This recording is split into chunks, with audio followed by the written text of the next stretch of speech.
Do you wonder about rain, snow, sleet, and hail? Hi, I'm Professor Moisture. I will be telling you about water. You can call it rain, you can call it snow, you can call it sleet, you can call it hail, but it's water, all the same. Did you ever wonder how old water is or where it comes from? The answers may surprise you.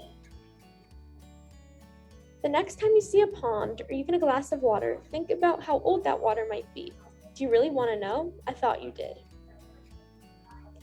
Did you brush your teeth this morning? Well, some of the water that you use could have fallen from the sky yesterday or a week or a month ago. It's pretty new.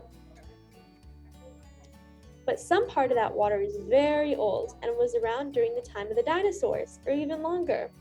Or maybe it's a little newer, like from the time when the pharaohs were building the pyramids. You see, there's only a limited amount of water and it gets recycled. Yep, it keeps going round and round. We call it the water cycle. Yes, you have a question? No, it's not like a jet ski or a bicycle for water. It's nothing you could ride. It's how water keeps going round and round. Let me explain. First, I would like to say that water is very important. Imagine an empty lake. The fish would be very unhappy. Imagine an empty ocean. Your day at the beach would be like going to a desert. And since you are mostly made of water, let's just say you'd be a lot lighter. The water cycle has 4 parts: evaporation, condensation, precipitation, collection. Evaporation.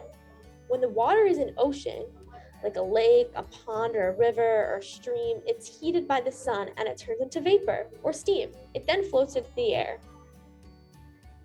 Of course, when you're out on a hot day or you exercise, you sweat. Well, guess what? That evaporates too. What about drops of dew on leaves or in the grass? Yep, those evaporate and become a part of the water cycle. Condensation.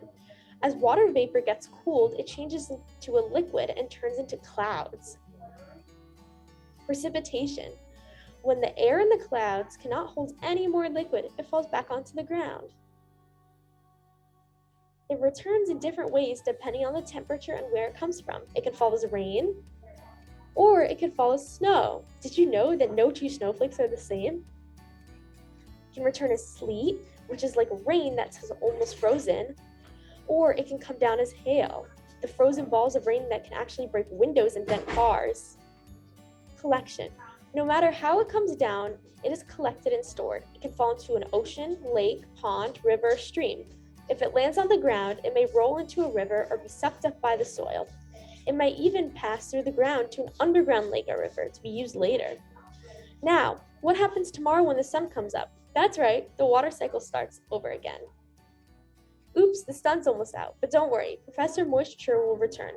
After all, I'm part of the water cycle: evaporation, condensation, precipitation, collection.